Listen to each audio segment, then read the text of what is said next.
माझ्या आईला काहीच कळत नाही, पण ती नुसती म्हणती तू मोठा झाला आहे, तू मोठा झाला आहे. परंतु कालही ती म्हटली आता तू तिकडं चालला, तुझ्या जेवणाचं कसं होणार. हे सगळ्यात महत्त्वाचं आहे. म्हणजे आईची जी माया आहे ती कितीतरी वेगळ्या पटीने कधीही शब्दामध्ये किंवा त्याच्या पैशामध्ये मोजमाप करता येणार नाही. विद्यार्थ्यांना काय लागतं? विद्यार्थ्यांना फक्त त्यांच्या शंका समाधान, त्यांचं काम लवकर व्हावं. इथं काही कुठलं आर्थिक काय कुठल्या विद्यार्थ्याला कशाचं काही नसतं. विद्यार्थी माझी परीक्षा, माझे मार्क चुकले, मला ते फक्त एक कारण व्यवस्थित मिळावं. जे काय माझं नाकारलं येते तेवढं झालं का विद्यार्थी संतुष्ट होतो. उगाच मी सांगणार मी पुढच्या 5 वर्षात हे करणार, ते अमकं करणार, असं काही नाही आहे. तिथं त्या विद्यापीठामध्ये आज जे काही चाललेलं आहे त्याचा आढावा घेऊन त्यांना एक ताकद द्यायला पाहिजेत का त्याच्यामध्ये आपलं अजून सुधारणा कशी करता येईल. नॅशनल एज्युकेशन पॉलिसी पालकांना समजली पाहिजे. माझ्या 12वीची ह्या वर्षी विद्यार्थी आहेत त्यांना आत्ताच समजली पाहिजे, कारण त्यांना जूनला ॲडमिशन घ्यायची. जूनला सांगून त्याचा उपयोग नाही आहे, त्यांना मेमध्ये सांगितलं पाहिजे. अशा परिस्थितीत तुम्ही नांदेडला जाणार आहात का? तुम्ही इथली नोकरी सोडणार आहात का? काय मला नाही वाटत मी सोडू शकेन. सर्व्हिस सोडू शकणं अवघड आहे माझ्यासाठी.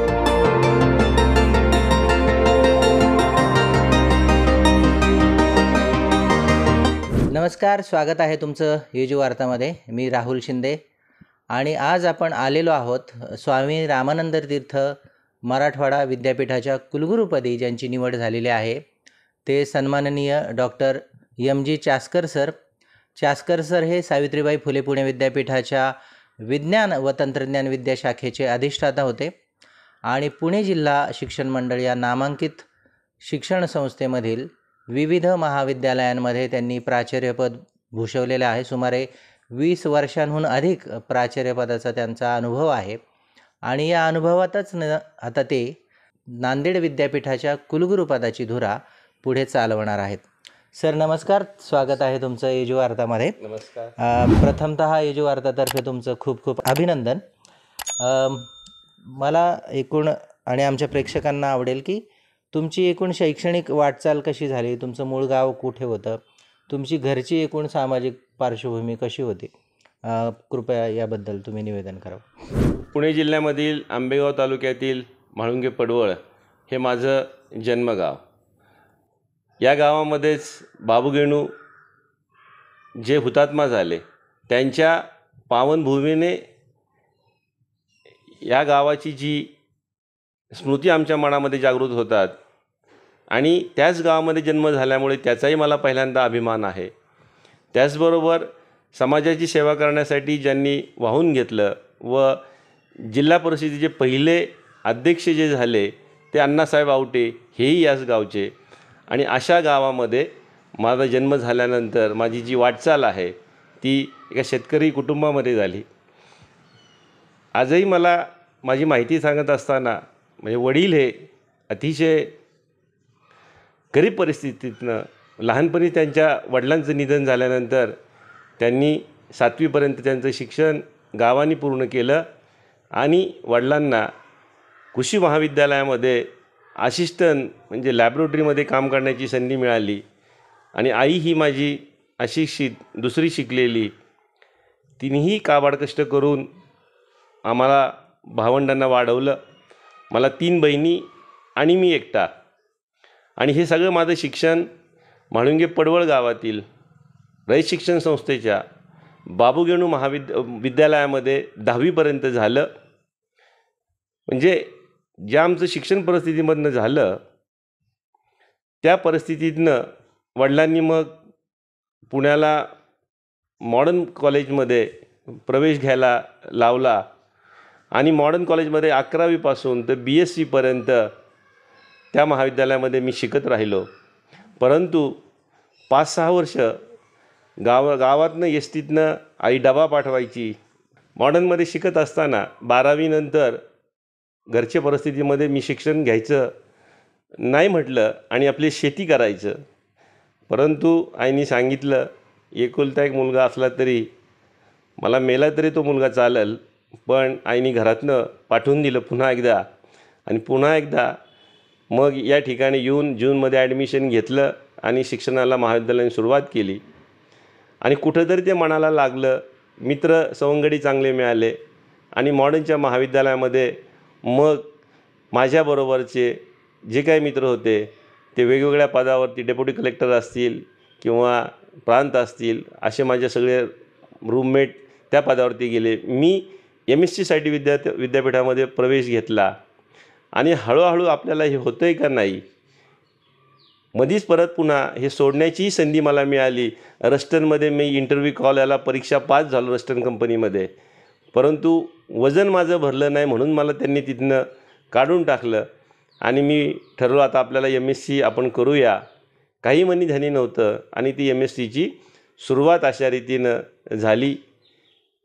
पायजाम्यावरती महाविद्यालयीन शिक्षण झाल्यावरती MScला आल्यावरती पहिल्यांदा एक पॅन्ट घालायला मिळाली आणि गमतीचा किस्सा म्हणजे एके दिवशी ती पॅन्ट थोडीशी उसवलेली असताना शिवायला घेऊन जात असताना तीही पॅन्ट सायकलच्या ह्याच्यामधनं ती पडली. तर दुसऱ्या दिवशी पेपरला जायला पॅन्ट नाही, मग पायजाम्यावरतीच आपला पेपर लिहिला आणि ही परिस्थिती आठवली की आजही डोळ्यातनं पाणी येतं. खऱ्या अर्थानं BScमध्ये अभ्यास करता करता ॲग्रिकल्चर कॉलेजमध्ये ज्या वडिलांना असिस्टंट असल्यामुळं 2 क्वार्टर मिळाल्या होत्या त्या खोल्यांमध्ये खरं शिक्षण झालं ॲग्रिकल्चर महाविद्यालयामध्ये झाडाखाली बसून. आणि मग मॉडर्न महाविद्यालयामध्ये रसायनशास्त्र विभागामध्ये किंवा BScमध्ये पहिला येण्याचा मान मला त्यावेळी मिळाला आणि मग MScला विद्यापीठात ॲडमिशन घेतलं. MSc विद्यापीठामध्ये करत असताना शेवटच्या वर्षी ज्यावेळी रिझल्ट लागला आणि अर्ज आदरणीय करत असताना मोरे साहेबांची माझी त्यावेळी भेट झाली. मोरे साहेबांना पुणे जिल्हा शिक्षण मंडळामध्ये जाऊन भेटलो आणि मोरे साहेबांना ज्यावेळी भेटलो त्यावेळी मोरे साहेबांनी सांगितलं, ठीक आहे इंटरव्ह्यूला तू ये, इंटरव्ह्यूला तुझं सिलेक्शन झालं तर पाहू. आणि मग माझं पहिल्यांदा सिलेक्शन पुणे जिल्हा शिक्षण मंडळामध्ये झालं आणि मी अण्णासाहेब मगर महाविद्यालयामध्ये पार्ट टाईम, त्यावेळी माझ्याबरोबरच्या सगळ्यांना फुल टाईमच्या ऑर्डर मिळाल्या, पण मला फुल टाईम वर्कलोड असूनही पार्ट टाईम 2 वर्ष केलं. 750 रुपयावरती मी त्या ठिकाणी 2 वर्ष काम केलं आणि 750 रुपयावरती काम करत असताना वाकडेवाडी या ठिकाणी एक खानावळ होती, त्या थोड्याशा स्लम एरियामध्ये जाऊन तिथं जेवण संध्याकाळचं घ्यायचं आणि असं करून सायकलवरती हडपसरला जायचं आणि सायकलवरती कॉलेजला हडपसरला गेटच्या बाहेर सायकल लावायची, कधी पुलगेटला लावायची, कधी स्वारगेटला लावायची आणि उरुळी कांचनच्या 7 नंबरच्या बसनी मांजरी फाट्यावरती उतरून अण्णासाहेब मगर महाविद्यालयात जायचं. परंतु हे करत असताना संशोधन चालू ठेवलं आणि विद्यापीठामध्ये सगळ्यात जास्त मला जर मार्गदर्शन झालं असेल कोणाचं किंवा जे भेटले असतील ते म्हणजे आदरणीय माझे PhDची guide doctor Nikum sir. Nikum सरांमुळं खरं तर मी ह्या PhDच्या किंवा इतक्या ह्याच्यामध्ये पडलो. सरांकडं त्यावेळी विद्यार्थी कुणीही जॉईन होत नसायचं, कारण सावित्रीबाई फुले पुणे विद्यापीठामध्ये रसायनशास्त्रामध्ये, कारण त्यावेळी इथले सगळे प्राध्यापक म्हणायचे का फुल टाईम असेल तरच जॉईन करून घ्यायचं. त्यामुळं ते आम्हाला 2 वर्ष त्यांनी जॉईन करून घ्यायला दिलंच नाही, जरी निकुम सरांची इच्छा होती तरी. परंतु निकुम सरांनी सांगितलं का सर तुम्ही संधी द्या, माझ्यासारख्याला जर संधी दिली तर निश्चितपणे मी फायदा करेल. आणि निकुम सरांनी ती संधी दिली आणि मग आम्ही दुपारी 2 नंतर पहिले 6 महिने नुसतं कॅन्टीनला येऊन लायब्ररीत जाऊन चहा पिऊन गेलं तरी बरं वाटायचं. आणि मग 6-7 वर्ष पार्ट टाईम PhD केल्यानंतर पुणे विद्यापीठाची PhD ही मिळाली. आणि ती PhD मिळाल्यानंतर ज्यावेळी मोरे साहेबांकडे गेलो त्यावेळी मोरे साहेबांनी सांगितलं, तुला हे लर्निंग लायसन मिळालेलं आहे, तुला आता इथं काम थांबवायचं नाही, तू बाबूगणूच्या गावचं आहे, चांगलं काम कर, असं त्यावेळी प्राध्यापक रामकृष्ण मोरे साहेबांनी सांगितलं. आणि दरम्यानच्या काळामध्ये मला संस्थेमध्ये फुल टाईमही झालो आणि मग 4,000 रुपये 2200 रुपये 22च्या आता बेसिक असून 4,000 रुपये पगार झाला. आणि मग थोडी हळूहळू परिस्थिती सुधारू लागली. 97 साली मला तरुण शास्त्रज्ञ पुरस्कार मिळाला. अलाहाबादला आम्ही गेलो, त्या ठिकाणी कॉन्फरन्समध्ये माझा पेपर प्रेझेंट झाला आणि इंटरनॅशनल कॉन्फरन्समध्ये पहिल्यांदा तरुण शास्त्रज्ञ पुरस्कार मिळाला निकुम सरांच्या विद्यार्थ्याला. त्याचा गौरव महानगरपालिकेने केला, विद्यापीठाने केला, पुणे विद्यापीठाने. आणि निश्चित मग असं वाटायला लागलं का कोणीतरी आपल्याला शाबासकी देते, कोणीतरी आपल्या पाठीवरती थाप टाकतं आहे. आणि त्या याच्यामधनं मग संशोधनाची आवड निर्माण झाली आणि मग थोडं थोडं संशोधन महाविद्यालयामध्ये चालू ठेवलं. मग प्रोजेक्ट लिहायला लागलो. प्रोजेक्ट 1-2 प्रोजेक्ट लिहायचे, पण ते मिळायचे नाहीत. मग निकुम सरांना सांगितले, सर आपण मी काम चालू ठेवतो. योगायोगाने 1-2 पेपर झाले त्यावेळी 98-99च्या दरम्यान. आणि काय वाटलं काय माहिती नाही, पण त्यावेळी म्हटलं मी डॅड फेलोशिपला सर अर्ज करू का जर्मनीच्या, कारण सर निकुम सर जर्मनीला गेले होते डॅड फेलोशिपसाठी. ते म्हटले कर. आणि मी केला अर्ज तो, आणि मला योगायोगाने फेलोशिप मिळाली डॅडची. पण दुर्दैव असं माझं झालं का मला नंबर हा वेटिंगवरती पहिलाच राहिला आणि मिळालेली स्कॉलरशिप कुणी सोडलं नसल्यामुळे मी त्याच सिलेक्शन झालेल्या स्थितीमध्ये ती मला काही स्कॉलरशिप मिळाली नाही. 99ला मग मी मांबुशी फेलोशिपला विद्यापीठाचं एक सर्क्युलर वाचलं अण्णासाहेब महाविद्यालयामध्ये असताना. आणि ते वाचल्यानंतर मला असं लक्षात आलं का अरे मांबुशी फेलोशिप जपान आहे, काही कळत नव्हतं, पण अर्ज तर करू म्हटलं. विद्यापीठात थ्रू होती ती स्कॉलरशिप, अर्ज केला. आदरणीय गद्रे सर होते त्यावेळी. गद्रे सरांच्या पुढे इंटरव्ह्यूला गेलो. गद्रे सर म्हटले तू जाऊन तिथं काय करणार आहेस, तू कशाला जाणार आहे तिथे, म्हटले तुझं पेपर नाही आणि तुम्ही कॉलेजचे प्राध्यापक काय काम करणार आहेत. थोडं नाराज झालो. सरांनी थोडं त्यावेळी म्हटले नाही होणार त्याचं, कारण तुझी काही क्वालिटी नाही आहे, ती सिलेक्शन नाही झालं त्यावेळी आणि ती जागाही तशीच गेली त्या वर्षीची. वाईट वाटलं. दुसऱ्या दिवशी परत दुसऱ्या वर्षी मी अर्ज केला मांबुशी फेलोशिपला. मग गद्रे सरांना जाऊन भेटलो. सर रिकामी जागा जाती, जरी माझ्याकडे क्वालिटी नसली तर तुम्ही संधी देऊन पहा, संधी दिली तर मी सोनं करेल सर. मग सरांनी अजून मला आता त्यांचं नाव आठवत नाही, त्या आपल्या याचं काम पाहायच्या मॅडम होत्या त्या मांबुशी फेलोशिपच्या इन्चार्ज म्हणून काम पाहायच्या. मला वाटतं संस्कृतच्या त्या हेड होत्या त्यावेळी. तर काय झालं त्या कमिटीमध्ये काय नाही, पण माझं सिलेक्शन त्या दिवशी झालं.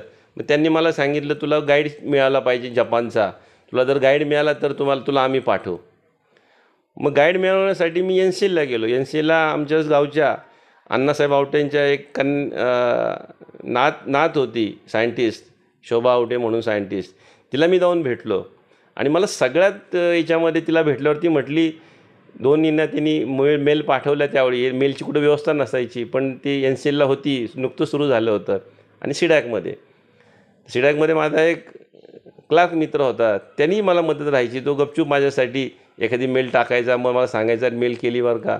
आणि मग शोभा आवटेंनी एक मेल पाठवली जपानवरनं. मला एक 8 दिवसांनी एक मेल आली का ते द्यायला तयार आहे. ते घेऊन मी पत्र विद्यापीठामध्ये गेलो.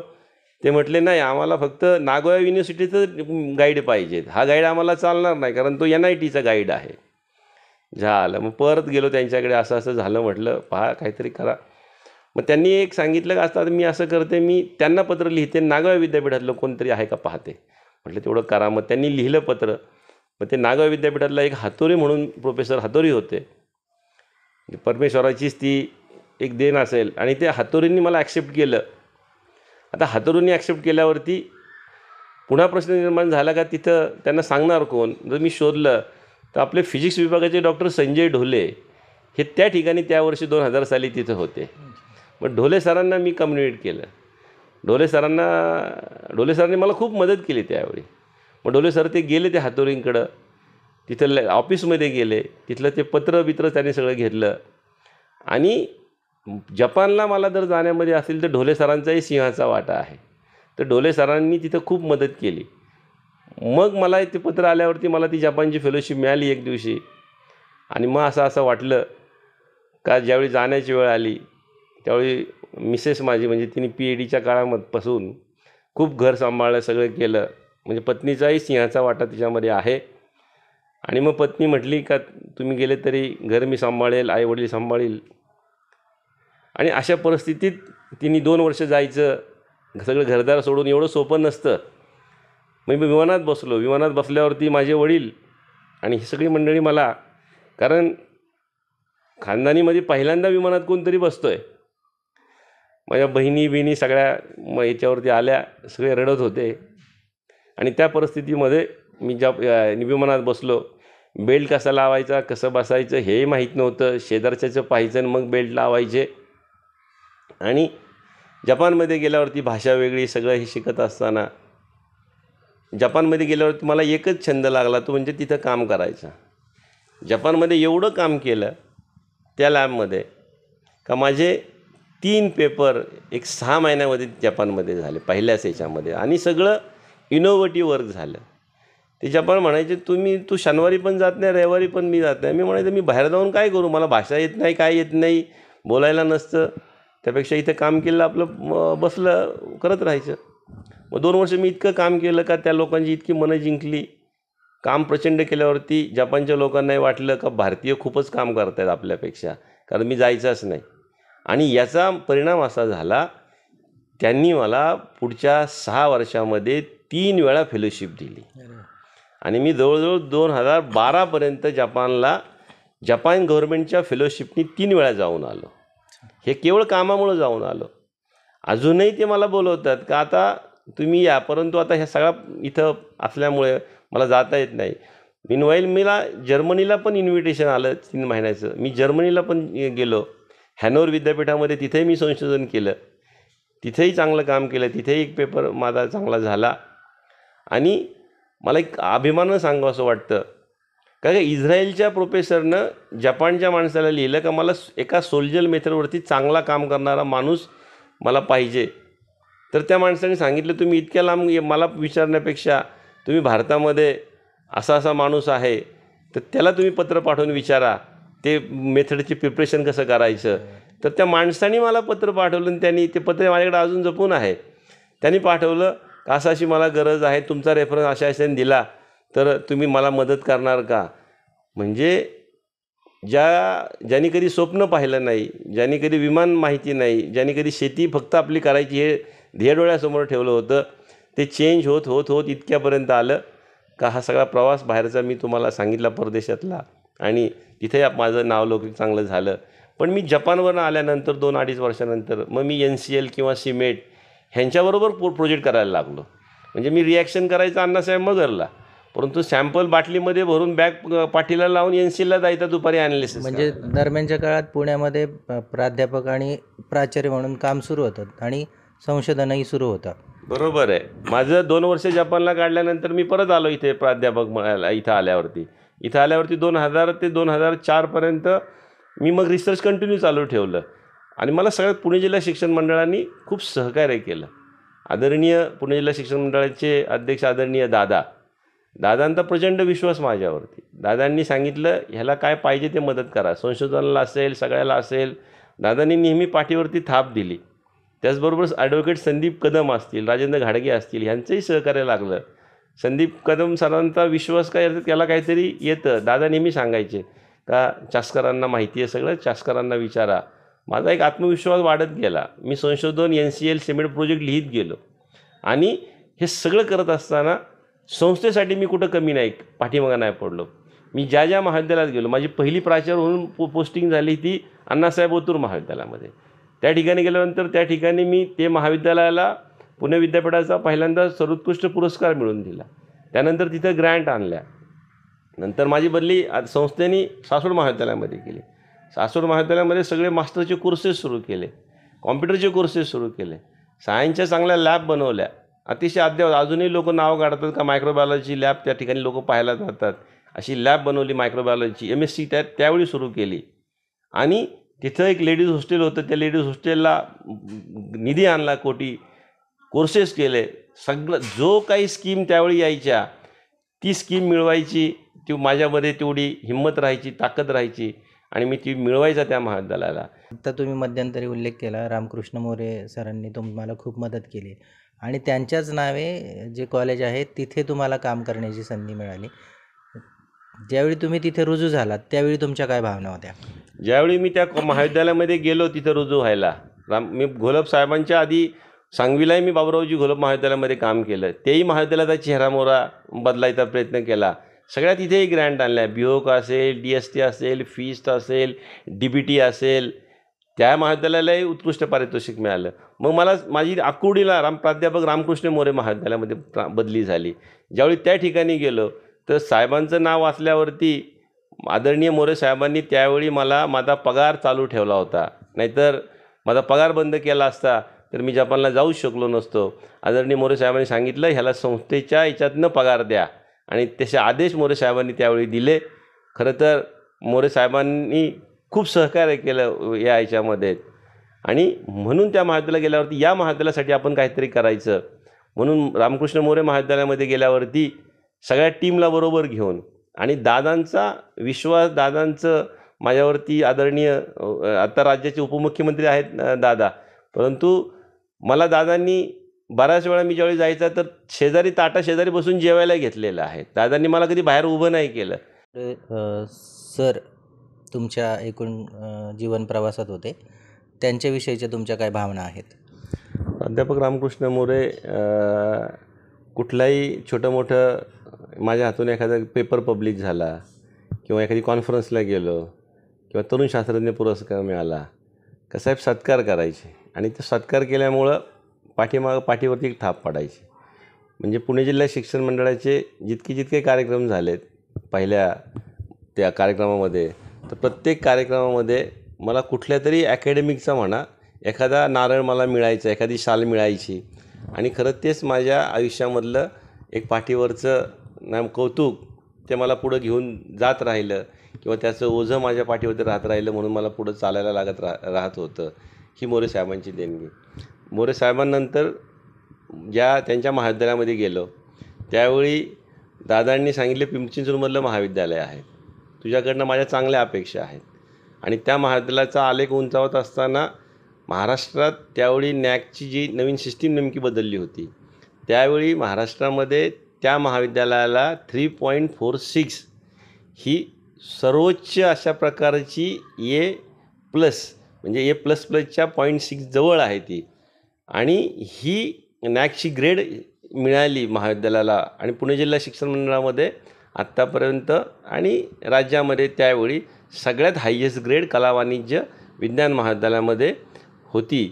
याचाही मला अभिमान आहे. परंतु हे सगळं मी आदरणीय संदीप कदम असतील, घाडगे साहेब असतील आणि इतर सर्व पदाधिकारी ह्यांच्या मदतीनं आणि माझे प्राध्यापक ज्या महाविद्यालयात मी गेलो त्या महाविद्यालयात मला चांगले सहकारी मी शोधले आणि त्या चांगल्या सहकाऱ्यांना शोधून काम करत राहिलो आणि त्याचं फळ मला मिळालं आणि त्याचं प्रत्यंतर याही महाविद्यालयाला सावित्रीबाई फुले पुणे विद्यापीठाचा 2दा उत्कृष्ट पुरस्कार मिळाला.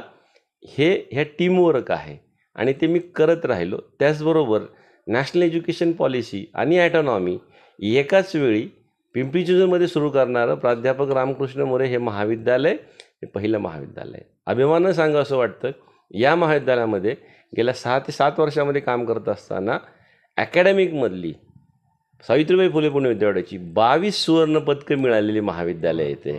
त्यामुळं ही एक माझ्यासाठी अभिमानाची गोष्ट आहे. त्यानंतर मला सावित्रीबाई फुले पुणे विद्यापीठामध्ये अधिष्ठाता संधी मिळाली. विज्ञान व तंत्रज्ञान अधिष्ठाता काम करत असताना सगळ्यात मोठी ही फॅकल्टी आहे. याच्यामध्ये science, technology, engineering, pharmacy, architecture हे सगळ्या ब्रँचेस असल्यामुळे आणि सायन्स या सगळ्या ब्रँचेस असल्यामुळे 50% भारा माझ्यावरती राहायचा. आदरणीय संजीव सोनवणे हे कुलगुरू झाले, ते आणि मी आणि करमळकर सरांबरोबर एक काम करण्यामध्ये एक वेगळा उत्साह होता. करमळकर सरांचाही विश्वास होता, त्यांनाही माहिती होतं चास्कर कधी चुकीचं काम करणार नाहीत आणि सर नेहमी जबाबदारी टाकलेली दुसऱ्या दिवशी जबाबदारी ती पूर्ण केलेली असायची. आदरणीय डॉक्टर एकबोटे सर असतील, त्यांनी नेहमी कौतुक केलं कारण ते नेहमी म्हणायचे माझ्या महाविद्यालयाचा हा विद्यार्थी आहे. त्यामुळे तेही माझ्या पाठीमागे स्फूर्ती होती. अडसूळ सर असतील, सुनेत्रताई वहिनी असतील, नंदकुमार निकम असतील, ह्यांच्याकडने मी शिकलो, मला त्याचाही अनुभव झाला. परंतु मी माझा मार्ग स्वतःच्या अनुभवातून आखत गेलो. विद्यापीठाच्या इलेक्शन असतील त्याच्यामध्ये इतरांना निवडून आणत मी स्वतःही उभा राहायचा. कधी पडलोही आहे आणि निवडून पण आलेलो आहेत.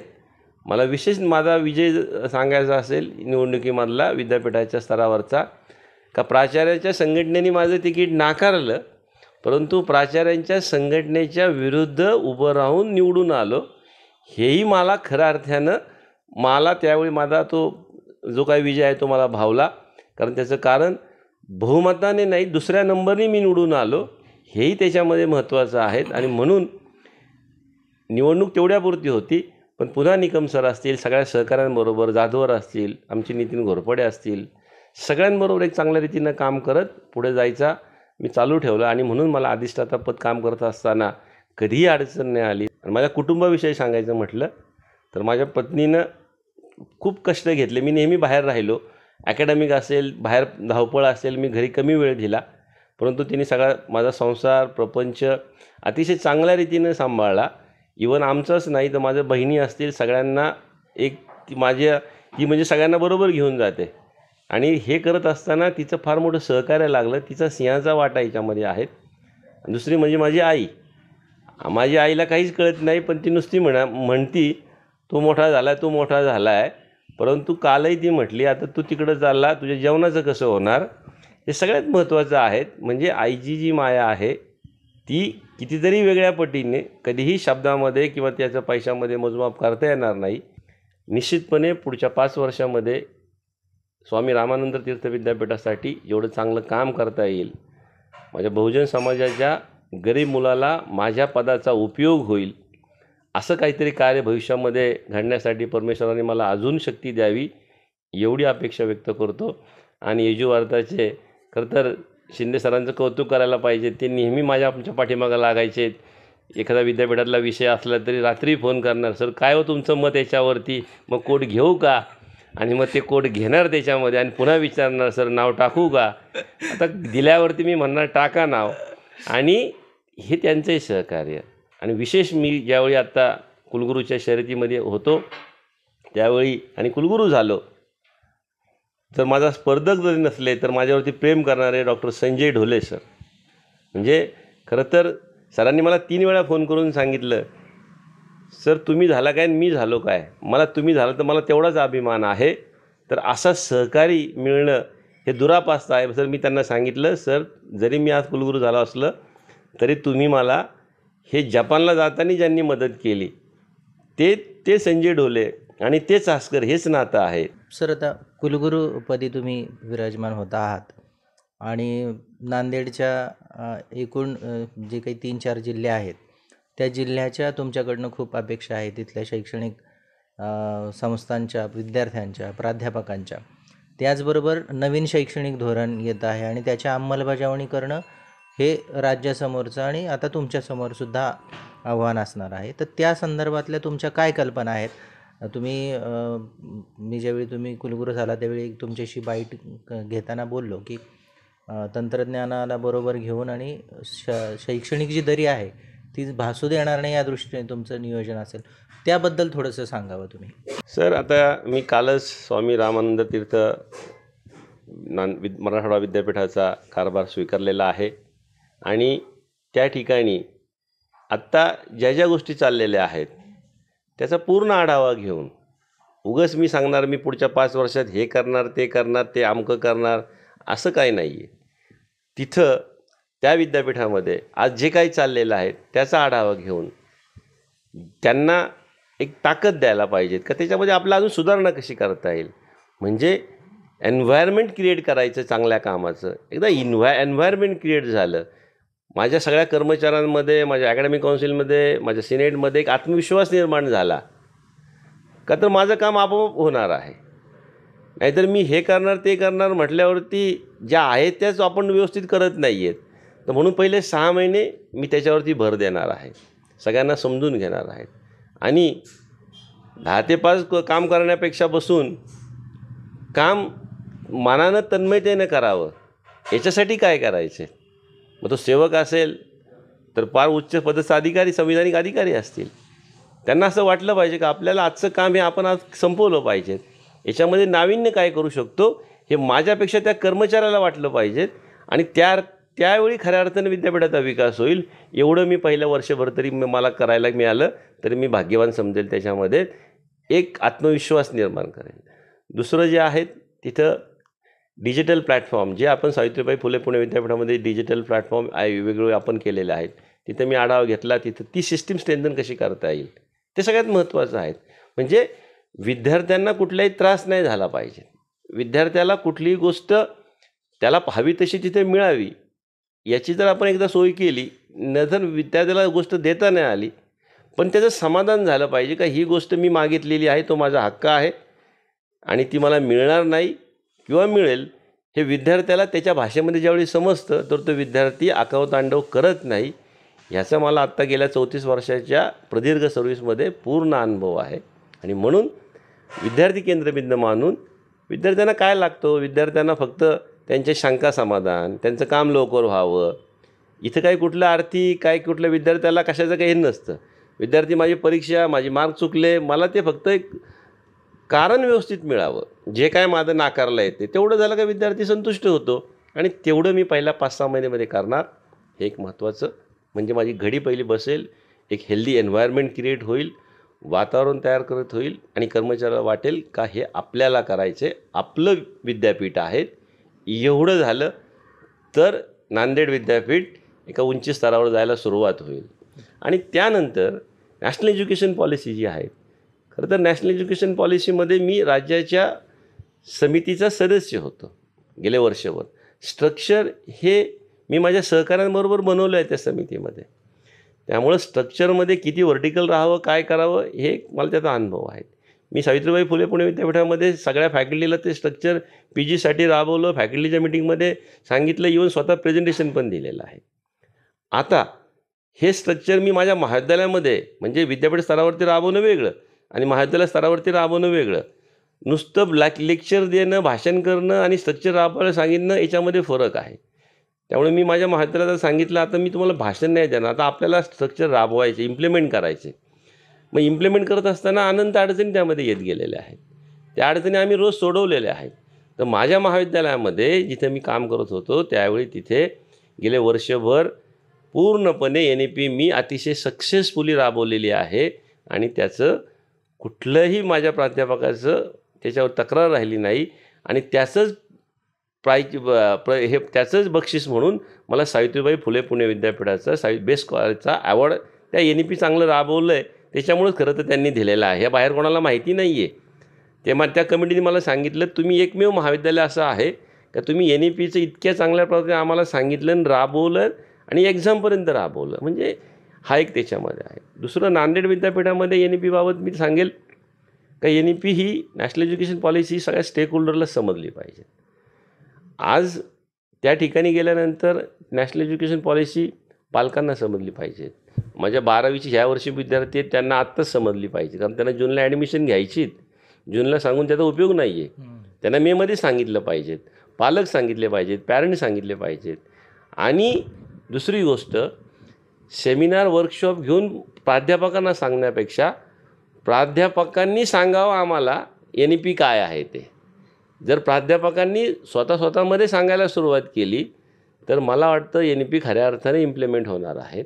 नाहीतर मी किती मार्गदर्शन केलं आणि कितीही जाऊन 2 लेक्चर घेतली तर त्यातले 4 लोकांना समजेल, 4 लोकांना समजणार नाही. जे समजणार ते करतील, जे नाही समजणार ते त्यांच्या मागं जायचा प्रयत्न करतील. तर माझ्या महाविद्यालयामध्ये मी प्रयोग करून पाहिला. मी माझ्या प्राध्यापकांना सांगितलं, जवळजवळ 250चा स्टाफ आहे माझ्याकडे. मी त्यांना सांगितलं का आता NEP तुम्ही मला सांगा. तर आम्ही रोज एक प्राध्यापक मला NEP येऊन सांगायचा. मी भेटेल तिथे त्याला NEP विषयी विचारायचा, मला सांग NEP, व्हर्टिकल सांग, मेजर सांग, मायनर सांग, इलेक्टिव्ह सांग, वर्कलोड सांग, कॅल्क्युलेशन सांग. ह्या गोष्टी मी माझ्या प्राध्यापकांच्या 150च्या टीममध्ये अशा राबवल्यात का ते कधी पण त्यांना कुणी विचारावं NEP म्हणजे काय. तर आम्ही ही स्कीम राबवल्यामुळे ते झालं. मी छोट्याशा स्कीम तयार केल्या, व्हिडिओ तयार केले आणि माझा रोज व्हिडिओ महाविद्यालयाच्या स्क्रीनवरती NEPचा चालू राहायचा. आणि हा व्हिडिओ कुणी बनवला होता तर माझ्या मुलांनी बनवला होता व्हिडिओ. मग मुलांनी त्याच्यामध्ये NEP म्हणजे काय, मग मेजर म्हणजे काय, एकमेकाला प्रश्न मुलं विचारायची.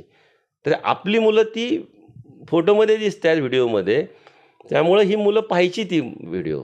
मी नेहमी रोज सकाळी 10 वाजता सुरू करायचं तर 5 वाजेपर्यंत व्हिडिओ तो रन व्हायचा मोठ्या स्क्रीनवरती. त्यामुळं मुलांना NEP कळायला लागली आणि मुलांनी परीक्षा दिल्यात. इव्हन परीक्षा पद्धत पण आम्ही बदललेली आहे. परीक्षा पद्धतीमध्ये मुलगा आता NEPमध्ये स्वतः लर्न करायला शिकला पाहिजे. प्राध्यापकाचा रोल शिकवण्यापेक्षा प्राध्यापकाचा रोल हा ट्युटर म्हणून आहे, मार्गदर्शक म्हणून आहेत. आता विद्यार्थ्याला शिकवण्याची गरजच नाही आहे. त्याच्याकडे मोबाईल आहे, तो एका मिनटात सगळी त्याला हिस्ट्री कळते आणि विद्यार्थ्यांना आम्ही QR कोड पण मी महाविद्यालयात आणलेली आहेत. QR कोड आणत असताना सगळे प्रॅक्टिकल मी त्याच्यावरती घेतलेले आहेत. माझा विद्यार्थी मोबाईलवरती प्रॅक्टिकल वाचतो, लॅबमध्ये येताना, बसमध्ये वाचतो, स्टँडमध्ये वाचतो, घरी वाचतो. म्हणजे अशा प्रकारचे वेगवेगळे कन्सेप्ट राबवलेत, पण त्याचं सगळं श्रेय प्राध्यापकांना जातं आणि पुणे जिल्हा शिक्षण मंडळाला आदरणीय दादांना त्यांनी पूर्ण फ्रीडम दिला.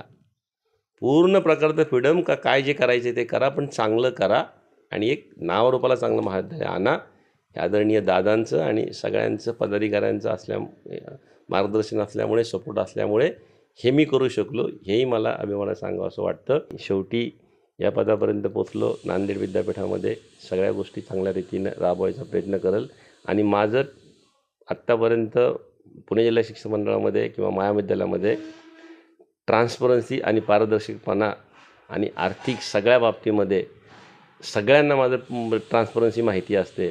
कडक प्रशासन तेवढंच आहे, परंतु तेवढा लवचिक आहे. सगळ्यांना बरोबर पण घेऊन चालतो.